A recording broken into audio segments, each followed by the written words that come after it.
Welcome to Questionable Personalities, Cordelia. The name that always shocks people so far. I consider myself a questionable personality. It works, yeah. Cordelia is an artist, and a cartoonist, and a puppeteer, and a cat lover. Yes, this is Sebastian. Hi, Sebastian. Hello. Not a puppet. No, yeah, well, he was in that one moment, but also a cat.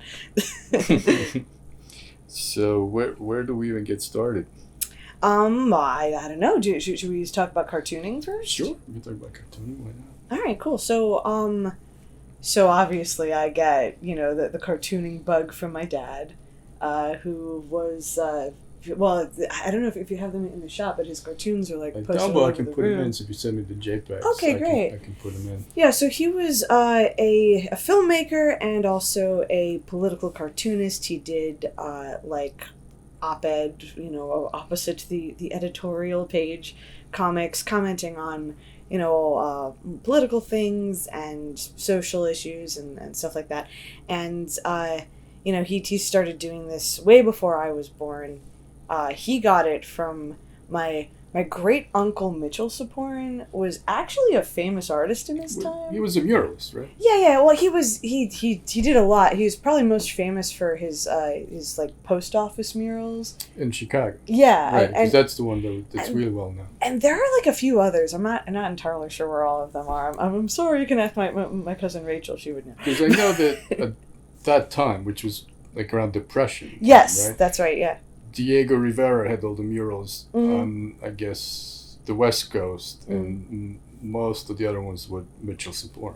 Yeah. No, he did a whole bunch. There's one particularly famous post office mural, and like, but he did like so much other stuff. Like he was like a war artist. Like they sent him abroad to like sketch like war scenes in other countries, and he did all these lithographs, and he was like famous to the point where when my dad was a kid, people would see his last name was Siporin and they would be like, "Oh, are you related to Mitchell Siporin?" And I've never once gotten that. No one has any idea who he is now. So, but anyway, like I've inherited Mitchell Siporin's like yearbook. It's from like the 1910s or the 1920s, and it's like he illustrated like so much of it, and it's like this beautiful like very cartoon like art. And my entire father's side of the family did art His mother as well, right? Yeah, well his mother was like, she mainly did like sculpting, and she didn't consider herself an artist. She considered herself as having artistic tendencies. But no, it was my great-grandmother who was, she was a painter in the Jewish primitive style and also a sculptor, Genya Siporin. And she was like if I trace it back, she was like the first artist that I know about. Maybe there was someone before her, but she was a painter. My great-uncle Mitchell was a famous artist who no one remembers. And my dad was a cartoonist, and he always, I think, looked up to his uncle and, like, was always inspired by his grandmother, my great-grandmother. And he did, like, all these, like, these comics that were really ahead of their time, and I think that that's part of why he never really took off. He never really got famous because he was talking about global warming in like the 70s. He was syndicated for a short amount of time. No, he was syndicated for a long time, at least in my existence. It was like he got syndicated when I was a kid, and I think he was technically syndicated for like the rest of his life. But I don't think that he necessarily benefited from that. Because I think that... Am I wrong? Go ahead. You could tell me. I might be wrong. Exactly. That's totally possible. I remember that a few years before he passed, the syndication, big expired. syndicate, I forget which one was it. But like King Features, that's like V1. And yeah.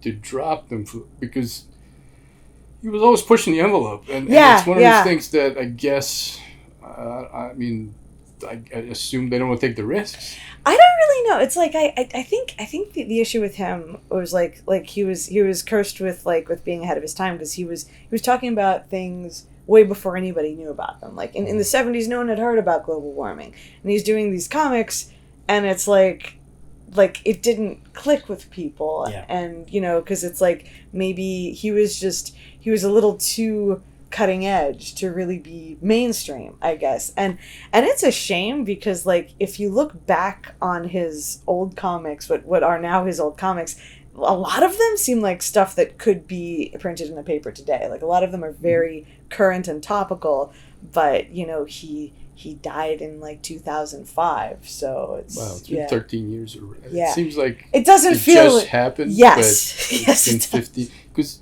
when he was sitting, I know him and Ted Rawl, the Yes. cartoonists, were really good friends. Yeah. I should get in touch with Ted. Yeah, Ted Rawl really loved my father. But both of them, I think, were sort of always in, if you want to call it trouble, because they always pushed the envelope. Yeah. And to me, they were, if I look at Ted Rawl and your dad always did that, to me it was like what you're supposed to do as a cartoonist, like push the envelope. Yeah. And they would constantly be in trouble with the syndicate for doing well, that. they would have editors, and the editors, theoretically, it's the editor's job to say, okay, this is going too far, we're going to get in trouble. And my dad, I think, had very good editors. He had Larry O'Connor for a very long time, and he had David Astor, and there was a guy named Christopher, and I can't remember what his last name was, but they would usually, like, I remember one of my dad's censored cartoons. It was this was never printed. It was when there was that first really big scandal with like the Catholic Church with the priests molesting the young boys, and my father drew a cartoon that was literally like, it was just a cross with a zipper down the middle. That was it. And my dad's editor was like, no, you can't run that one. She also got in trouble when Nixon died. Oh, you did? Yeah, because I don't know this one. And the people, I don't know if it got published and people complained about it or they wouldn't publish it, but I remember it being hilariously funny. And people got upset just because the guy died. Like, well, it doesn't change what happened. Oh, right. Was this the one? It's like something where like because Nixon died, all of a sudden everybody loved Nixon. Yes, that was why. That was what he was commenting on in it. It's true. I mean, he was who he was. So if you want to make fun of some of the stuff that happened, that shouldn't change just because the guy died. You're not making stuff up. No. It's like poking fun at power. I guess is always for some reason a dangerous game. And like, well, of course. Yeah.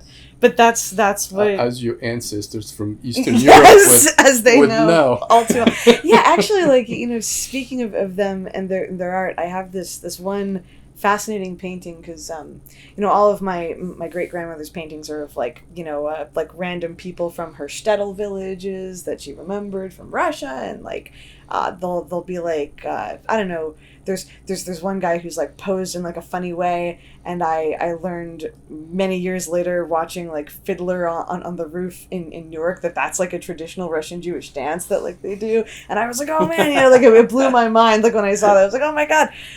But like her art was like weirdly silent about like the Holocaust and everything like that. Like you never saw. I mean, they came over to America in like the 1914, 13, 14, I think something like that, early 1910s, and they never saw the Holocaust. So I'm like, I had always sort of thought that was just like something that you didn't draw or paint about. But then a few years ago, my godmother was like, oh, by the way, I have this painting that your great grandmother did. Would you like it? And she showed it to me, and it was a depiction of like what she imagined the Holocaust was like going on over in Europe. It was from the 40s, I think, and it was like, it really looked like a Cossack raid, and the Nazis, they were wearing swastikas, but they were dressed like Cossacks, and they were burning and ransacking more like the Cossacks would do, and it wasn't really like the Holocaust, but it was really interesting to see like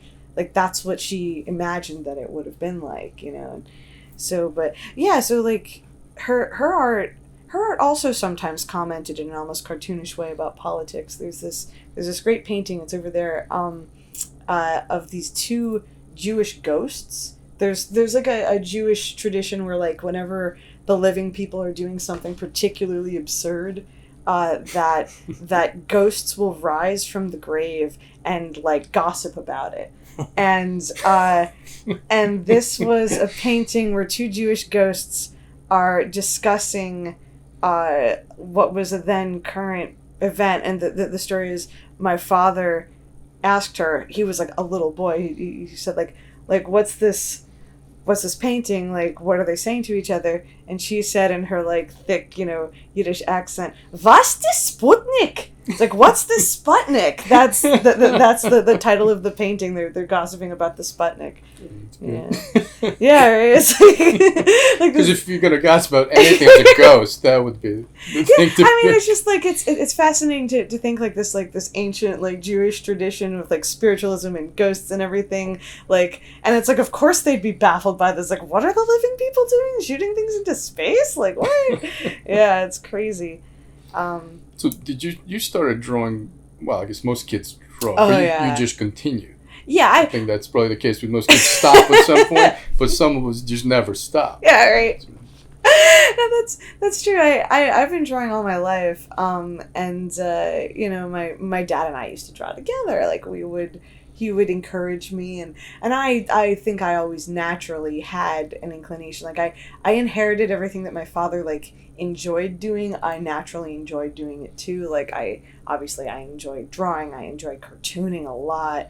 I even enjoyed like filmmaking and film scholarship, and like basically like everything that he exposed me to. I was like, oh yeah, this is me. Like this is great. And it wasn't ever because I wanted to impress him or anything. It was just like my mom would show me stuff like gardening, and I'd be like, nah, just like, but yeah, I'm give me a pencil. Yeah, right. I think I only started like really seriously drawing comics when I was like 11, and I just like, oh, it's like awesome power. Like you should do it. It's like you can make anything that you want happen. Like you could talk to imaginary characters and have conversations, and it's this wonderful kind of like psychic sort of play that you can do, and you have like godlike power over the universe that's on the page.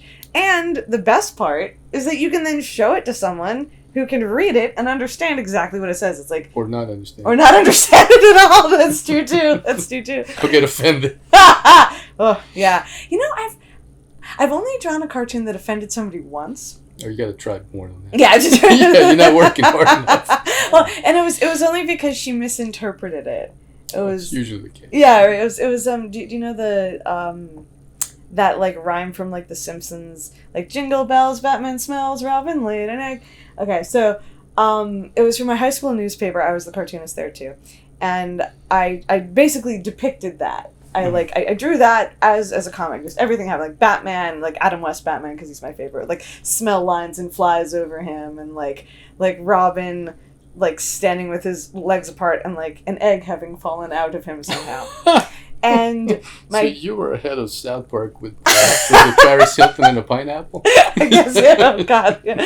No, but my teacher, or who was the editor of the school paper, Mrs. O'Donnell, she was like, Cordelia, you can't draw this, blah blah blah. And I was like, why not? And she was like, you drew him pooping, and she just like went on and got so offended, and I thought it was so funny that she thought he was pooping that I just could not stop laughing to tell her that that's not what it was, and she was getting more and more offended the more that I laughed, and I was laughing harder the more that she got offended, until finally I was like, no. And I was like, why would you think that? Oh man, yeah. Pooping comic. Yeah. It was very cutting edge, yeah. It's a good start. And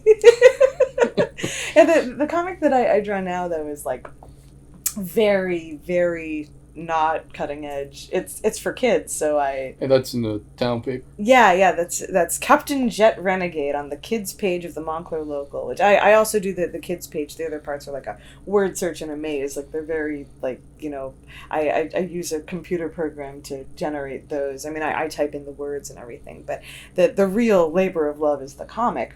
Mm-hmm.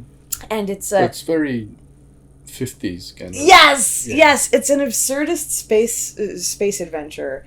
Do you know the radio show Fool's Paradise? I don't. It's on like WFMU, and it's like really bad rock and roll from the 50s. It's like basically I've like probably heard it. Yeah. It's on like Saturdays or something, but it's like reject rock and roll. It's like basically everything that really not famous people or really bad bands made. Do you mind if he comes over onto your lap? He looks like he wants to. Since he's Okay. highly allergic, this might be the last episode. Oh no! Are you really allergic? I'll survive, I think. Okay, let's Unless the tail goes in my face. We could slowly watch if- him swell up and die. If you need to push him off, feel free to push him off. Like a snake. Yeah, so here I can manage This that for might you. be the very first snuff podcast. Oh God, no! Would kill Alex with a cat. Don't die. I'm living dangerous. There's tissues right here if Thank you you. need them. Thank you. They always go to the person who's the most allergic. Yeah, you know I've heard that's. I love cats. Oh really? Yeah. But you're allergic. Yeah. I've heard that it's because like if you make eye contact with cats, like if you love cats, you look at them, and cats consider that threatening and they'll avoid Oh yeah, you. that's any cat. Yeah. Yeah. Especially tigers. Yeah, oh yeah. Whereas if you avoid them, like if you're allergic and you like try to shun the cat will be like, oh, this friend. is the person I want. Yeah, it's like that's what they do. Yeah. So as you can see, he's very happy now. We'll be good. Yeah. If you start to die, let me know. Thank you. Okay. We'll get a close up at least. Oh no. Oh my God. Look, your dad said as long as you get the right shot, it doesn't matter. Did he say that? Was that one of that? Well, it's a few things. Like it's easier to. Well, this is back in the day when you get away with a lot of stuff. Yeah, unlike right. today. So he said, well, just go get your shots and then beg for forgiveness after the fact. Yeah, well, he's... Now I wouldn't recommend that. You probably get killed or Right. arrested before that happens. Yeah, you're talking about, like filming without a permit and stuff? Oh, like... we used to do it all the time. Oh, yeah, I mean, it's like you still can in some places. Like, in New Jersey, I would say you're pretty much safe. We used to shoot on a subway in New York City and Yeah, no one cared you could back get then. arrested for that now. There'd be a it's cop there. so With bad. good reasons. Yeah. There would be a, Good reasons? I don't know. Really? I mean, like there are so like I don't know I don't know if I told you, but I was in film school at the time. It was soon after 9/11 or soon enough after that they had that awful like permit rule where it was like the entire city, it was illegal, it was restricted to film anywhere in the city except Washington Square Park. You couldn't film indoors, you couldn't film outdoors, you couldn't film in the subway, you couldn't like even shots that a million other filmmakers have already released in a million other mainstream Hollywood movies, like the Empire State Building, like whatever. Illegal. You like send film school kids to like jail or like, or fine them like an exorbitant amount. That's without a permit, or are you talking about? No. You couldn't get a permit. I mean, I'm sure that you The could. mayor's office or I'm broadcasting? sure that you could if you were like a real big shot, Yeah, paid lots of money. But if you were a student, it was like you were not so like everybody filmed in Washington Square Park or illegally, and it's like I thought that was an awful position to put us in. Yeah. It's like either everyone has the same film location. Yeah, how long did that last? It didn't last that long. Way too long. Really? It lasted at least until I had graduated. Like I was. Maybe it's there. you. Maybe they just said we don't want Cordelia to Cordelia's film, not allowed so to film. we're just gonna ban everyone down, because lock of it her. down. Yeah, God right? knows what she's gonna film. I did film illegally in a dorm once, but like everybody did, and I filmed. It's like you can't tell. It's like that's not information that terrorists can use. Like what my friend Kara's wall looks like. Like come on, and Were that's tourists forbidden from taking pictures? yeah. I think in certain areas, I don't think that it was like.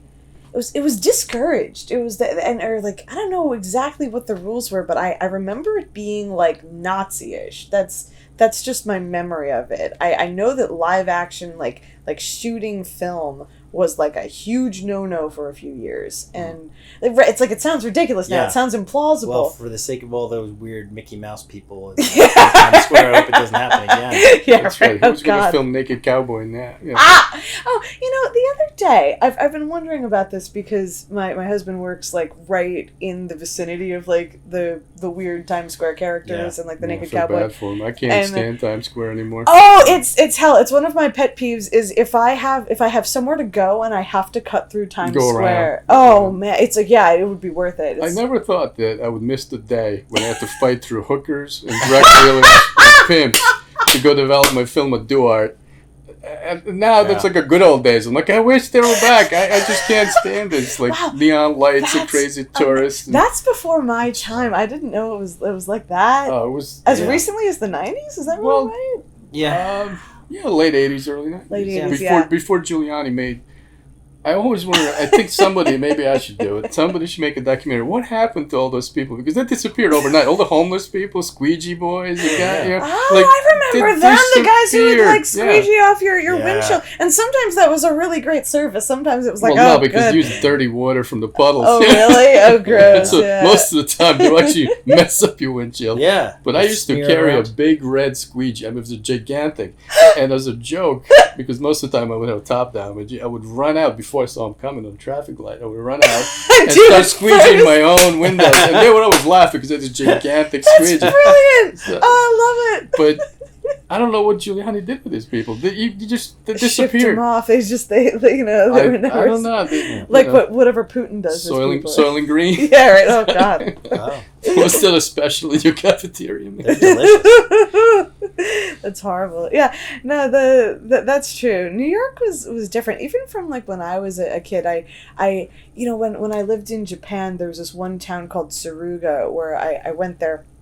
And I was Is that what all the squeegee guys Yeah. But what happened was I saw it and I thought, man, why does this place look like the 80s? And I realized it's like, oh, it's because it's run down, it's dirty, it's got like what's that? Like not like paint leaking, but like dirt, like sort of dripping down the buildings. You know how I used to look like in, a rusty 80s? kind of look. Yeah, and like there's neon signs everywhere still, and I was like, man, like. That was my childhood, I didn't really think about it because it's like as time goes on and like things have been gentrified, things have been cleaned up a little bit, it's like you don't notice when things get better, but when things are suddenly like worse, it's like, oh, like look at this, Yeah, man. And everyone that time was driving Ford Pintos.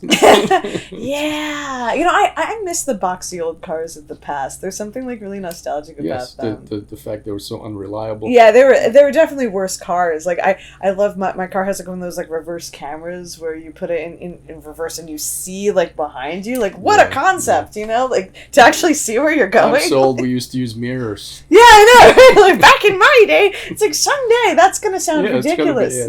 Can you believe that? My grandfather used a mirror to look behind them. Oh man! But wasn't everything in reverse? How could he tell? That's where Becky took Tree all the time. He really sucked at parallel parking. Yeah. Did you hear that they've like when I took my driver's test, you were allowed to fail one thing, and the one thing everybody always failed is parallel parking because it's the hardest thing. Now you're not allowed to fail anything. You shouldn't really. I think it's fair to fail parallel parking because then you just pull out and park somewhere else like that. I feel like that's reasonable. I did really well at parallel parking. I failed for some other thing that I should have paid attention drinking to. and driving. Like you didn't like turn your wheel the right way while on a hill or something. My ADD kicked in and oh no, I missed something. Oh no, yeah. My driver's test was actually kind of epic. It was my mom had a Toyota Prius, which was what I took to take it in, and it was a new like concept where like it didn't have a physical key. It had like one of those like radioactive I don't know like pieces of like plastic keys that aren't shaped like a key at all. Sterilize you when you put it in your pocket. Yeah, right. And if it was in the vicinity of the dashboard, the car would operate. And if you turned off the car, it would not turn back on unless the key was there. So, we drive there. The car is on. My mom, who has the key in her purse, exits the car. The instructor sits in, and we do the whole thing. And then there's the part where you have to park on a hill and turn your wheel the right way. And then you actually have to turn the car off. That's the big part of this test. So you have to turn it off and turn it back on. The Prius has like a start button, like the Batmobile. It's like you push the button and it turns off. You push the button and it turns on. Except it didn't turn on because my mom wasn't in the car with the key. And I was like, oh crap! And I like explained to the guy, and I'm like nervous and frantic because this is like my driver's ed test, and I'm like, I'm gonna fail it. And I was like, oh, it's a new car. This is a new thing. And I didn't think. And he goes, just go get your mom. Go get the key. So, from my mom's perspective, she sees me apparently fleeing the driver's ed test. I'm, like, running across the field. Meanwhile, there was, like, a little old lady who was trying to park who got, like, stuck on, like, the test drive course and was, like, whipping around it like a bird stuck in a house. And I'm, like, dodging between her and, like, the people taking the motorcycle test and the truck test. And I finally get there and she's like, what happened? And I'm like, nothing, I just need your key. And then it was fine and I passed. But, That's much better than mine. Oh, it was. I know somebody who got the Prius because of the mileage and saving money. Yeah. Go from a pickup truck to a Prius. Wow, that's quite a... Not realizing that you can take the key, or whatever the contraption's called now. The key-like object, yes. The magic object. Yes. And the car's still running. Yeah. So he had the car running for 4 days. And then went back to the dealership to complain that the mileage sucks because it's worse than a pickup truck. Because you couldn't hear it. Yeah, because it's the electric component. Is and so you had no idea it was running. He taking the key, the car stopped. So funny. And I was dying. I'm like, you thought that this had a worse mileage? And he's like, those bastards are lying about the mileage. Well, they did lie a little bit. Like they... Well, it's always on the ideal conditions, which you never get. Yeah, they originally claimed it was like 65 miles to the gallon. Yeah, if you push it. Yeah, so I mean, like you can get that for like a second, but it's usually less than that. Yeah. Yeah. But what was yours? Like you just failed it because of. Yeah, no, I don't remember. The second time I passed, and then I locked the keys in the car. Oh! Yeah. At least that didn't affect your pass-fail, but... No, it didn't. That's a but huge... my mom was really pissed. Oh, God, did you have to call, like, AAA or something? Yeah. You have to break the window? No, I think we called home and had my dad bring the Oh, keys or good. something. Okay, that's a lot less The bad. bad thing was the dog was in the back seat. Oh, no. Don't even joke about That's that. all right. We didn't like that dog anymore. It was grandma. She was in the trunk. No. It's New Jersey. You got to keep at least one. Oh, my God, you guys. So how did you? When did you start puppetry? Well, I mean, I always, like, as a kid, had, like, toy puppets and everything. I've always loved puppets. I loved the Muppets. I loved Eureka's Castle growing up. I loved all the, oh, man, I saw the Dark Crystal when I was way too young. I saw it when I was, like, 5 years old or something, and it, like, formed me as a person, and I just, like, I believe that all, like, the legends of it are just true without thinking. It's like, it's like, oh, my God, like, so I've been, like, a hardcore puppet fan forever, and I started being a like professional puppeteer because of the library, the Bellevue Avenue Library in Montclair. It's like 105 years old this year, and it's like original Andrew Carnegie library. It's like a beautiful historic building. It's on the National Historic Registries, blah blah blah, both state and federal, and they closed it in like 2010. It was like there was some budget cut and they didn't really try very hard not to close it, in my opinion, and then they just closed it.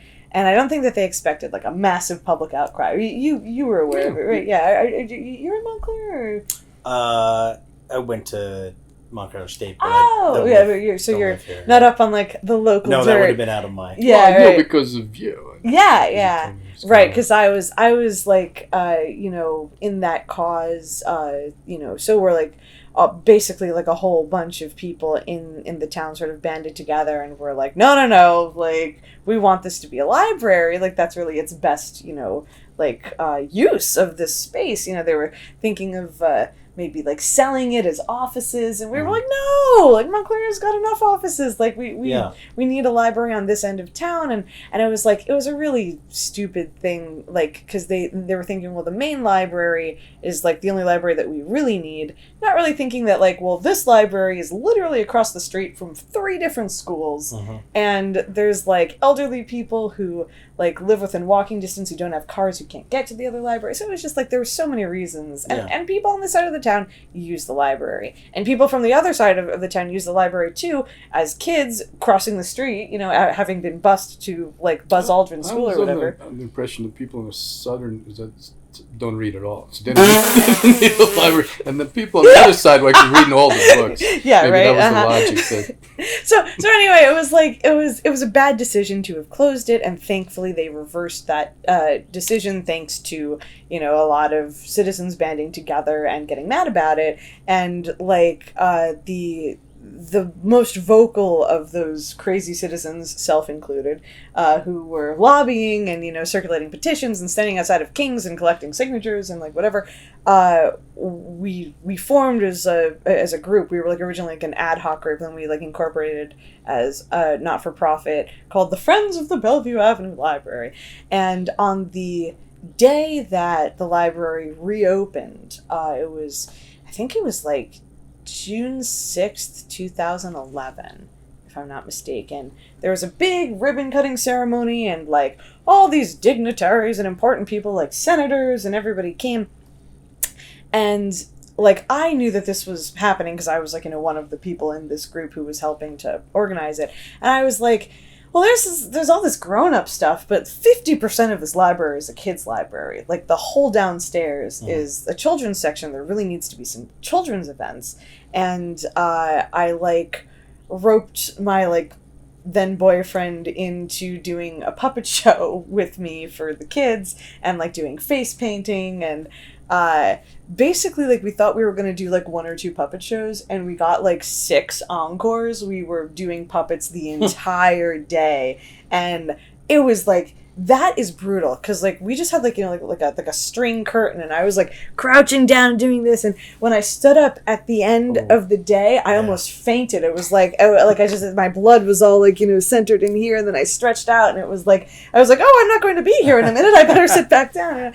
So, like, I realized there was a demand for it in Montclair, that there was a need for puppeteers, and so, you know, I got gigs at, like, you know, we did recurring ones at the library to help bring kids back into the kids section that had been closed for so long, and, you know, spread the word. Like, a lot of people didn't realize that the library was open, so to keep on having events there, especially for kids, brought families, and then people were like, oh, like, this library is now on my horizon as a building I can go to and use, and blah, blah, blah. And then there was, like, a cute little toy shop that used to exist downtown, Aunt Jean's Toys and Treats. We got a regular gig there. It was, like, weekly, and, in that time, my, like, then boyfriend, who had been my, like, original partner, he and I broke up, and I was like, crap, I need a puppeteering partner. I need to find another boyfriend.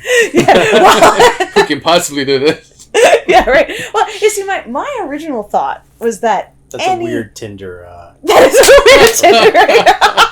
I'm swiping left. It's a special fetish. Oh my god. No, it was like, I kind of had the impression that, like, any person off the street would be, like, as good a puppeteer as me, because, like, everybody spends, like, the first 10 years of their life playing with toys, like, oh, blah, blah, yeah, and, like, you know, infusing the inanimate objects with voices and motion and That's spirit. Very and... optimistic. I just never even think. I was blindsided by the incompetence of, like, the average non-puppeteer. You should never be blindsided by incompetence of anyone.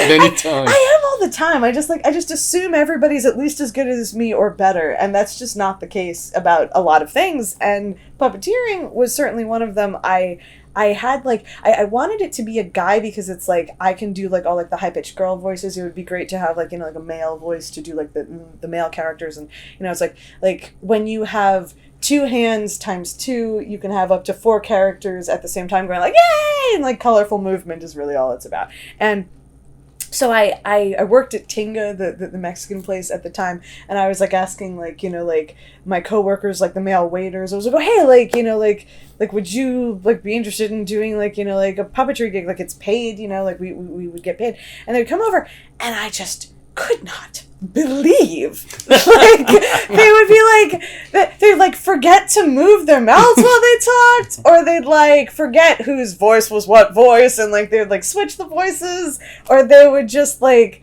they were just bad. They were bad. Did you make your puppet look sarcastically at them? I hope I did.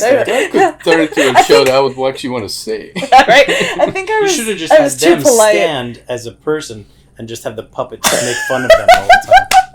I was, think like, that's way too polite. the dog, the insult dog. Oh yeah, I remember him. Yeah. Triumph, yeah, with the weird cigar, right? Mm-hmm. Yeah, no, I just, like, but I was too polite, and I was also shocked. I was like, no, like, just, like, do it well. It's like kind of like when I. You see, that's a good. I got great direction. Stop sucking. better. Red direction. Just do it better. Oh man, I was just like, it blew my mind that I had to like, tell them to move your hand in sync with the syllable, and it's like Did they understand what puppetry was? Oh yes. Apparently not. And I went through like a bunch of different guys, and I was like, man, like, what am I gonna do? Like, Keep going through guys. Yeah, right. I keep going through Swiping right. tossing them aside like used puppets. Yeah, no, but actually, this is funny because this is like your Tinder joke is not so far off, because this is actually how John and I got together. So this is the episode of How I Met Your Mother. How I met my husband. Yeah. How I met my husband. No, I had met John long before. I had known John. John was the guy who I had a crush on in college. I had a huge, epic crush on John. I like the first time I saw him, I thought, wow, that guy's attractive. And he was dating someone at the time. And, like years had gone by, like we'd graduated.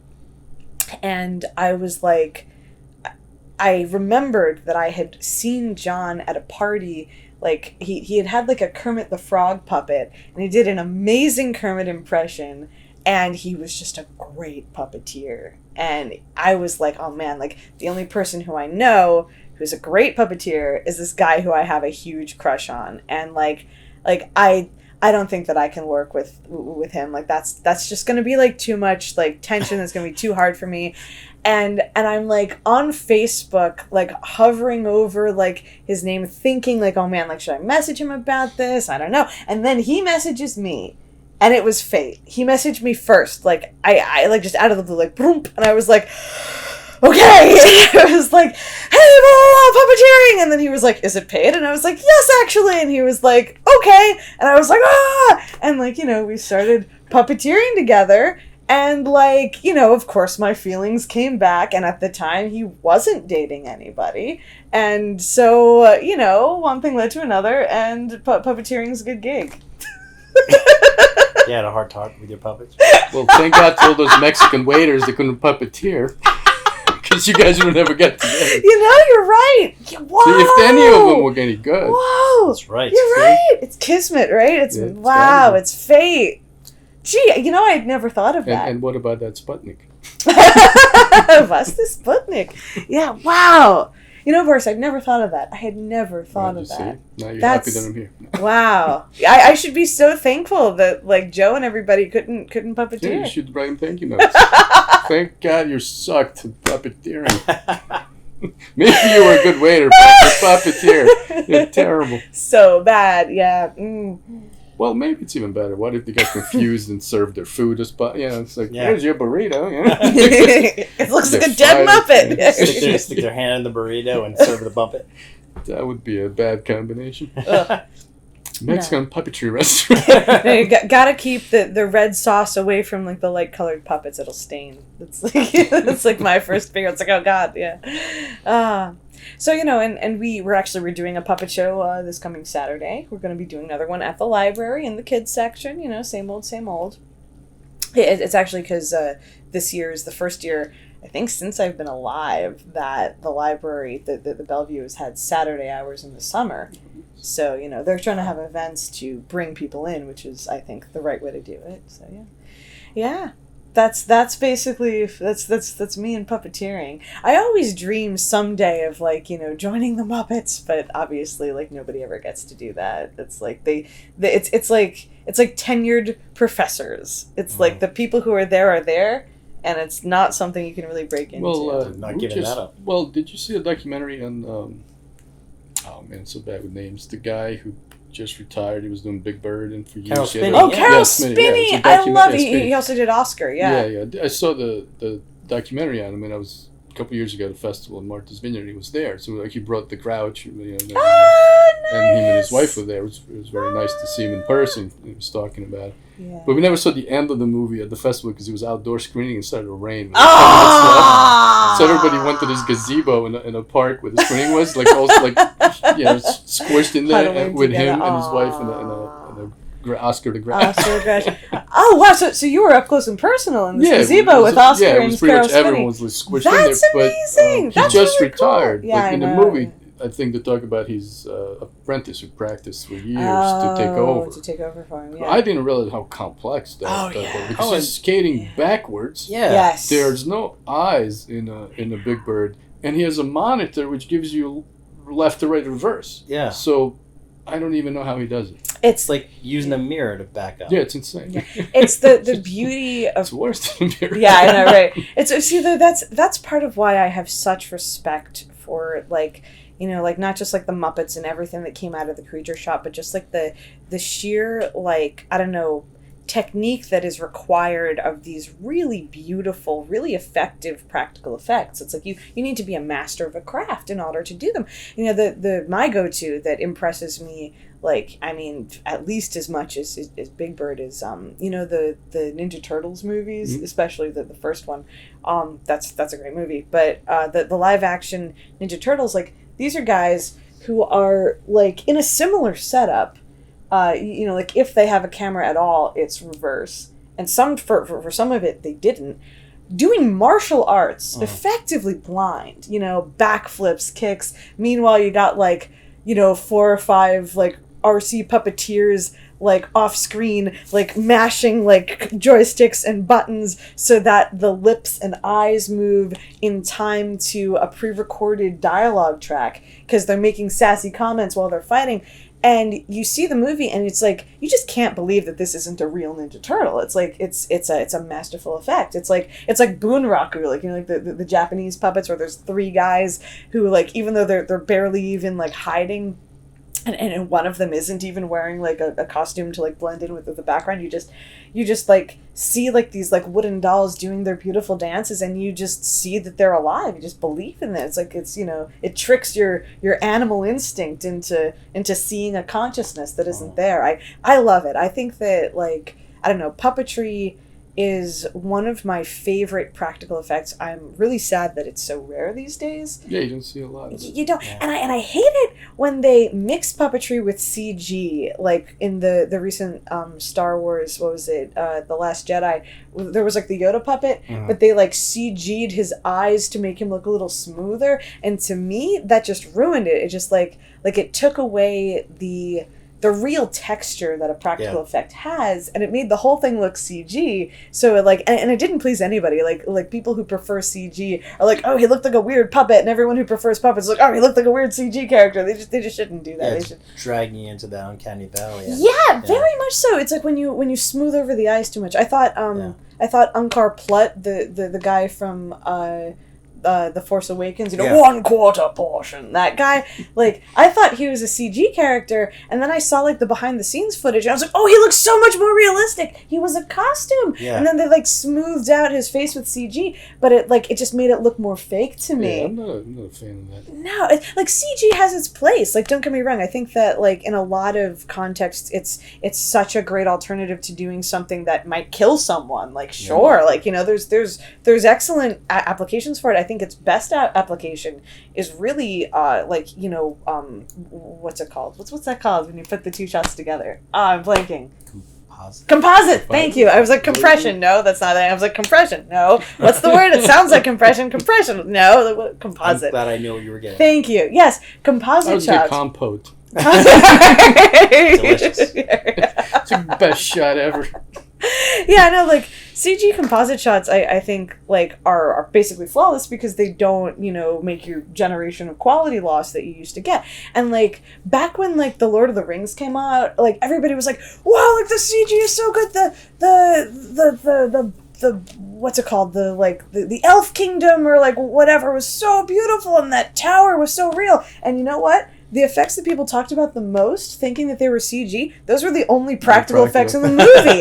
It was like, those were actual models, you know? And it's like, CG, like, you know, it's got its perks, but, like, there used to be, like, you know, jobs for, like, pyrotechnics and industrial puppeteers and model makers. Mod paintings too. Remember Mod paintings, and some of them were really, you really couldn't good. find a single person that can do it today. That's heartbreaking. Oh man. But and the thing is that it's all been replaced with CG, and CG only sometimes has the visual advantage. In fact, most of the time it doesn't. Most of the time plenty of times it doesn't look very good. Yeah, and you could tell what it is.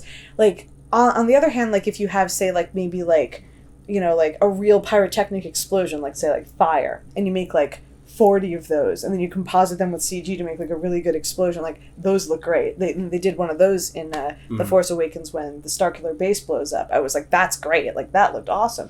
And when they blend it, I like a lot when they back up CG with practical effects. When they had the Millennium Falcon, sort of buzzes the water at one point, very clear that the water's reacting as if there's really something there. Yeah. They must have flown helicopters over it and then just slapped the CG M Falcon. I would have preferred if they slapped a model M Falcon now, but it's whatever. It's so long as they put in some kind of real world effort, I appreciate that in movies. And and I guess puppetry and stop motion. Oh man, stop motion animation. I'm also an animator. It's been a while since I've done it. Well, that's not true. You're working on a video game now. Yeah, the pixel sprites. We're very, very far away. We've just barely begun. You started. Yeah, but I love making things move. It's pretty cool. Whether it's puppetry. Puppetry is so much easier though. It's I don't have to spend 8 hours over a desk rendering every frame. Single frame work is just you have a lot more control. That's for sure. That's for sure. And I love it. Yeah. But I don't know. Maybe someday we'll go back. It'll be the whole thing where we were talking about where they'll brag about everything in this movie was really done no CG it was real practical effects. That's part of why I love old movies so much, because like when you see like Douglas Fairbanks or Errol Flynn or like any of like the old swashbuckler guys doing their stunts, it's a real human doing it. It's like Buster Keaton. Yeah, oh man, Buster Keaton, and he did all of his own stunts. I don't know how that guy lived. Yeah. I know. He should have died a million times. He apparently like had like broken his neck in the 1920s and didn't find out till like the 60s because he was just just like keep going. It's only like, a neck. Yeah, like whatever. Yeah. No, and Tom Mix, there was a fan magazine from like the 30s that I saw one time where it was like it was like Tom Mix with like a bunch of like lines and diagram lines coming off explaining all of the broken bones and fractures that he had, like just falling off of horses or tumbling down hills or doing all of his various stunts. Like this guy, it was like man, like his skeleton must have just looked like like a mass of like fused broken bits. But it's like they probably in a motor museum.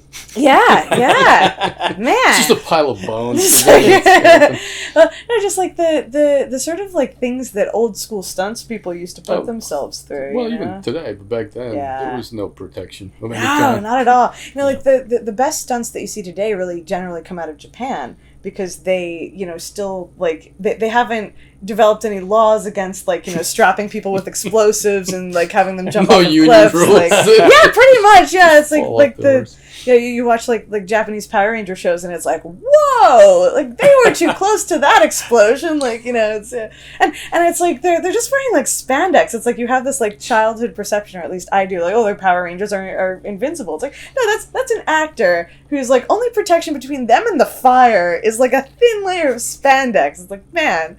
Yeah, so I don't know. It's going to melt into their skin. Yeah, pretty much. I have great respect for them, though. I think it's amazing. Yeah. It's really a tough job to be a stunt person. Jeez. Yeah. I've been reading this book. It's I just saw it. Right here. I'm going to show the camera. Stunt Women: The Untold Hollywood Story. Yeah. It's something that John gave me years ago.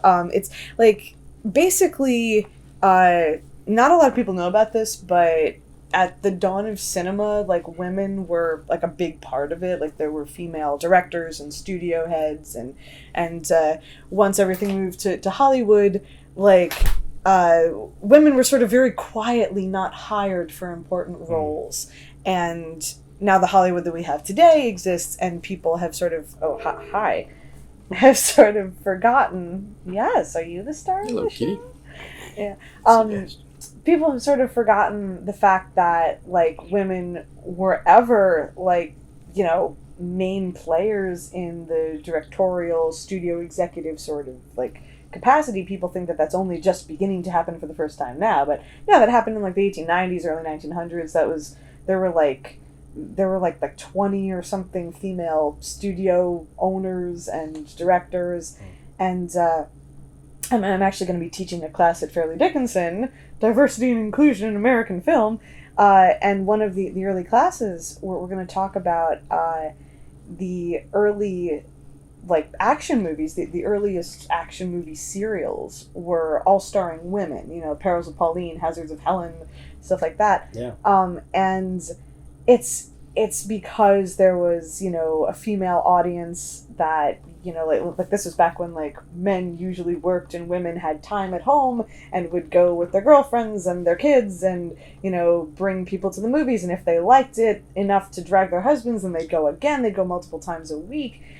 They would do things like they would sell, like, sewing patterns for the dresses that the action heroines were wearing in the movie serials. And these are, like, amazing, like, the stunts that they did. These are, like women would do stuff like jump off of, like, a bridge onto a moving train, and would, like, wrestle the gun out of the bad guy's hands and, like, you know, like, get the stolen money back or whatever, often rescue, like, male partners and, like, be heroes. You know, there's one of my favorites is the stunt where Helen Gibson, I think, she rides a motorcycle off of a bridge into the Hudson River, and, like, you just do this stuff. There's no protection or anything, and they're wearing those awkward little, like, you know, like 1910s, like, heeled shoes, you know. And maybe she was just really bad at driving a no, it's just like If somebody happened to have a camera. Yeah, to the river. Put that in the movie. No, it's like the bridge is coming up, and she, like, tries to leap it. Well, so she's not supposed to make it, or maybe they just didn't have a plan. They're like, all right, try to make it, and if you fall, we'll just use that shot. You know, it's we'll like, just get another woman. Yeah, oh God, yeah. Make sure the motorcycle's okay. No, but they really did, like, a lot of really amazing stunts, and apparently Helen Holmes, the one who started, you know, the whole Hazards of Helen show, the reason why she did it was because she wanted to be a race car driver, and they wouldn't let women do it. So she went to the movies and were like, hey, like, what if I, you know, drove cars really fast in action movies? And they were like, great. And so it was this alternate path for women who wanted to do dangerous, cool stuff, but weren't allowed to. It was either that or barnstorming. Yeah, right. Actually, they're right. Aviatrixes, yeah. Windwalkers, I've seen that. Oh yeah. There are all kinds of women doing all kinds of daredevil stunts, and I mean, like, there always have been. Women are crazy. I see Yeah. that all the time. We sure are. And it was just like, you know, this was, like, before Douglas Fairbanks, before Indiana Jones, before any of, like, the really big, you know, male dominated action stunts work. Was these women did it first, like, they pioneered it, and people don't really, like, talk about it that much, or people are beginning to finally talk about it, but it's just, you know, it's practical effects, and it's amazing. Like, you watch it today and it's like, whoa. You know, it's like, oh man, like, she just jumped onto that train, you know, this is a 50-foot drop, you know, just, like, crazy stuff. And also to see women from so far in the past be made these heroes, you know, when you really, like, we have this concept of, like, oh, women in the past never left the house, and, you know, we're always cooking and cleaning. It seems a little silly. Yeah, right, yeah, you know, it's like, I don't know where people who thinks that? I know people who think that, like, I right? It's like, it's wrong. You're totally right. I don't know. I mean, we interviewed the fencer, fellow fencer, Darlene, and she's like, it wasn't a big deal when I was a young kid. They're just like, well, no women are doing this. If you want to do it, you should have to fight guys. It's like, no one cares. Yeah. Well, okay, go do it. And it's no different than what I remember as a kid. If it was something that people wanted to do, you just did it. Like, I don't understand why this is sort of has a new regressing. It's just a little bizarre to me. Like, I don't think that's really interesting. So anyone would stop you if you wanted to do it. Why? Like, if you want to do something, you just go do it. Like, Who's stopping you? I mean, basically that is sort of the case in like all of history, like you know, like I mean, like Joan of Arc and everything, right? It's like, oh, like women can't fight wars, you know. Like, obviously, it's been going on since like the Middle Ages, ancient times, even, you know, like going all the way back. It's like people, I think, in their minds like to exaggerate the difference between male and female, and like sort of. I don't know, play it up as if it's like, oh, but like the truth is that like men and women are like 99% exactly the same, and there's like there's most mild similarities and differences. Oh, It's yeah. the same species. Now, of course, there's differences. Of course, and yeah. people get upset if you say that. I'm like, well, look, there's a difference between Pepsi and Coke. It's not like one's better or one's worse. It's just they're differences, and that doesn't mean one's better. It just seems silly to me to have that discussion. Like, who even thinks that way? I prefer Coke, but yeah. Yeah, it's like, yeah, no, it's definitely but Mexican Coke. It's not Mexican sweet, Coke, sweet, yes, it's with the American real cane style. sugar in a glass bottle. That's my jam. Yeah. See, even the Cokes have differences. Yeah, right. Exactly. Well, you know, and it's like that's actually like the soda metaphor is actually a pretty good metaphor for like the human race, I would say. It Cause seems that these arguments are so silly to me. I was like, really, in 2000, almost 2020, that's what we're gonna be concerned with? It's nuts because it's like there are some people who are like just like so not with the program. It's like there's some people who it's like as if we just discovered that women exist or something, and it's like, wow, like where have you been for like the last like what 20 million years or whatever? Why are they Like, locked up in the basement? yeah, right. Yeah, don't be so harsh on people. Oh, who live in the right. basement. I should. How dare you?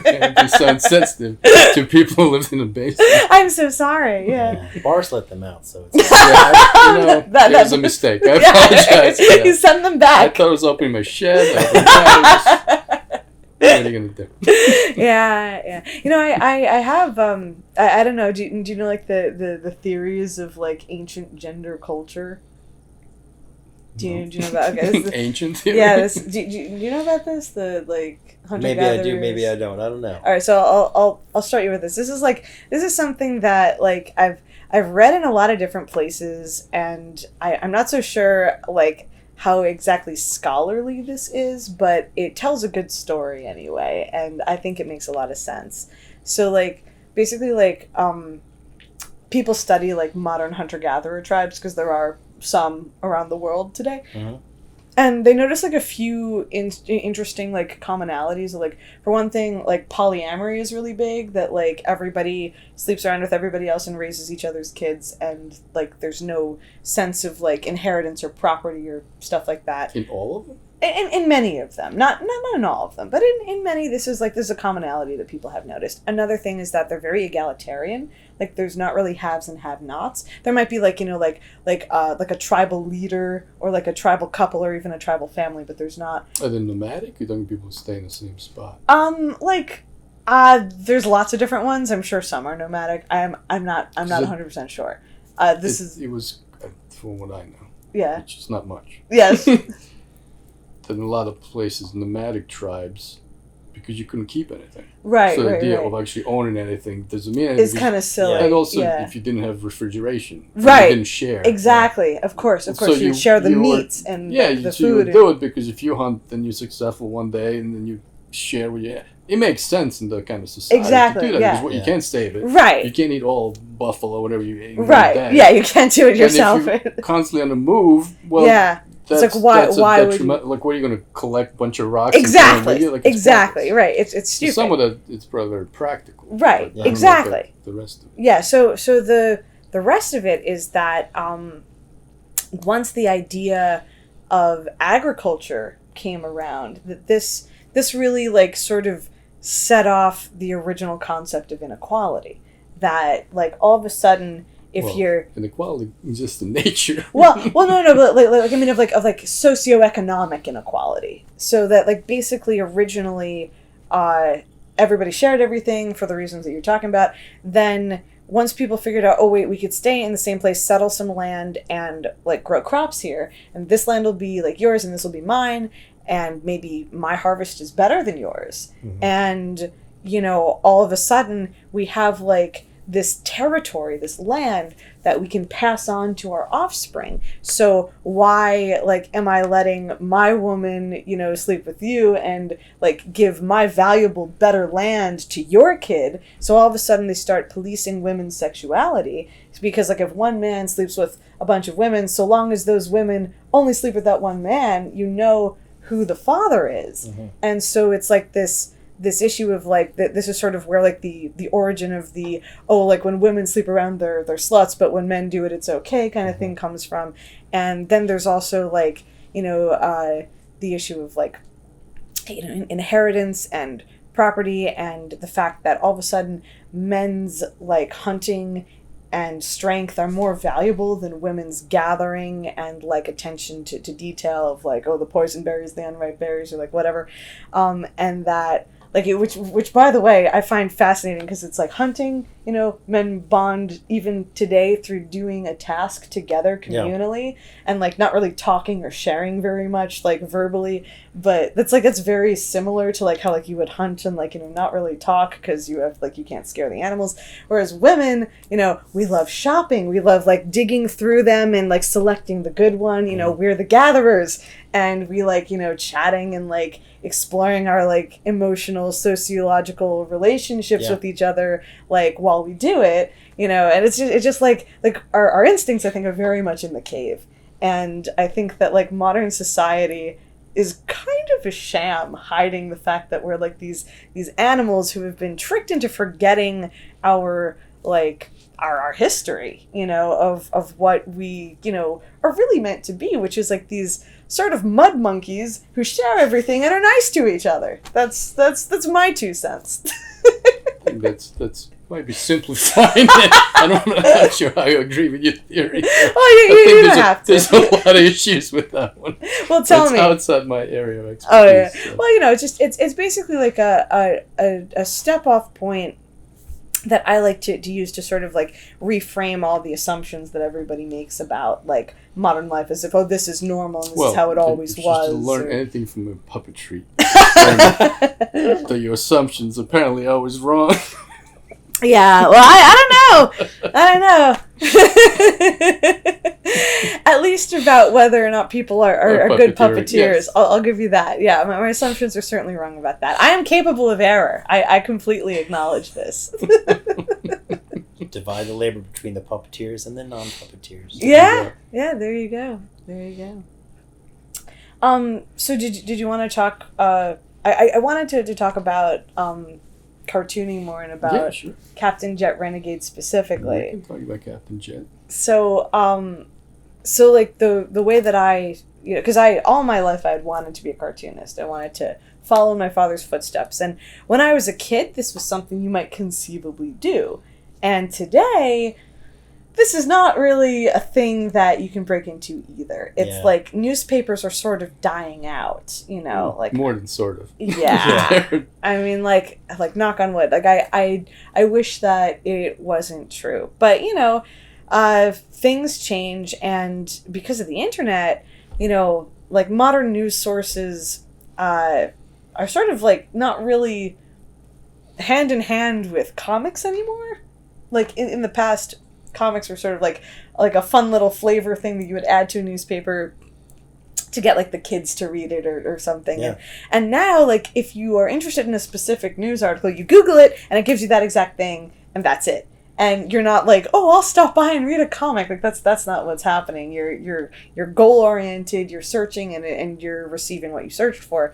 And some online papers, like, do still have comics, but, you know, it's like they're always political cartoons, they're always op-eds, and there's never any, like, there's not really, like, the kind of, like, oh, like, just for fun, silly comic sort of thing anymore. And when there are those, they're usually done by artists who are giving their work away for free on the internet. And this was something that my dad told me when I was a kid. He said, like, never give your art away for free. He said, never do it. And nowadays, it's like you have no real options. It's like either you give your art away for free, or you do it and you don't show anyone. It's like that's like, unfortunately, that's I wish that wasn't true. Like if everybody, if there was some sort of like a, I don't know, like an online cartoonists union where we like banded together and agreed that nobody would do this, but effectively people like enthusiasts have accidentally become scabs and sort of given away cartooning as a profession. And that's a real shame. So I lucked out. I lucked the F out because there's a new paper. Do you know the Montclair Local versus the Montclair Times? Do you know about all this? I don't, but I don't get the town paper because I'm not in town. Oh, so right. Yes, right. Because you're in like Verona, Clifton. Where are you? Yeah. Clifton. Yeah. Well, you're close enough. I'm on the edge, but I don't get the same paper. Yeah. So it's like basically there was only one paper forever in Montclair. There's the Montclair Times, and the Montclair Times was like the paper, and it employed all these journalists and photographers and editors and all these people, and then it got bought by Gannett, which is like a big newspaper conglomerate. They had their offices out of state, like in like Ohio, I think, or something, and over the years they fired more and more staff until like a few years ago when they just sort of up and fired everybody who was left and shifted the Montclair Times to be a like a robo paper, basically, where people in like Ohio in offices will like scan the internet and like receive emails from people in Montclair and make a paper as if they're in Montclair, but they're not, and then sell that paper to Montclairians, like having nothing to do with them with actual like no one who works there actually is anywhere near Montclair. And so I found out that all the journalists and photographers and everybody who had been fired by the Montclair Times banded together and formed a competing paper, the Montclair Local, and they ran an ad asking for like a cartoonist or like a kid's like activity page maker. And John saw the ad and he was like, "Hey, this is what you've wanted to do all your life." And I was like, "Oh, so it is." So I gave them a call. And this is the craziest thing. I was like, "So, like, I'm a cartoonist, blah, blah, blah. Would you like to, have me submit a portfolio or something?" And the guy goes, "No, that's fine. You can just, like, send us whatever and we'll print it." And I was like, "Really?" Like, okay. I'm glad they had high standards. Yeah, right. I was like... They didn't know who you were. I know. Like, it could have been anything. Like, I could have been some wacko. Like, I could have sent them something totally unacceptable, totally inappropriate, but they lucked out that I happened to be a real cartoonist with, like, an animation background. And so I made, like, this cute little, like, space adventure, kind of, like, campy space adventure comic, Captain Jet Renegade. And... like the first story arc that I made, it was like, I feel like it was really shaky and it doesn't really get good until when the space chickens show up, because that's the best. Usually that is the best. Yeah, right. I think space chicken is a key to any success. As long as you put a space chicken, you're good. Space chickens are very important. Yeah, because like chickens are lovely animals. So if you put them in space, they're even better. They're wonderfully silly, like intrinsically silly. Even the word chicken is silly. It's like, yeah. So anyway, I had the first story arc before the space chickens show up.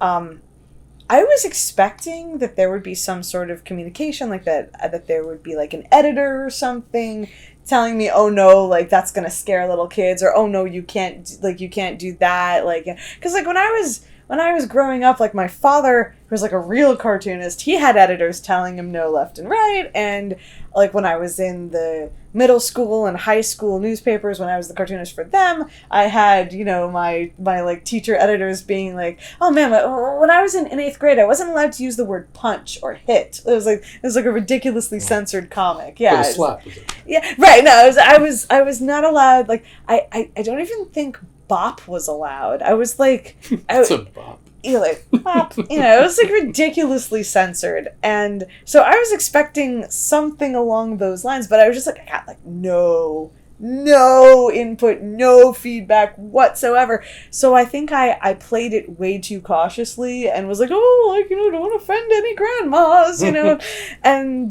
then I think it was by the time that I finished the first story arc, I was like, "Nah, that was way too lame. Like, I've gotta make this like ridiculous in a different way. And I was like, okay, so it's like there's either going to be like space dragons or space chickens or space something. Oh, space chickens are better than dragons. That's, you see, because like I'm too close to it. I don't know these things. So I asked my friend Sky, I was like, oh, someone's coming in the door.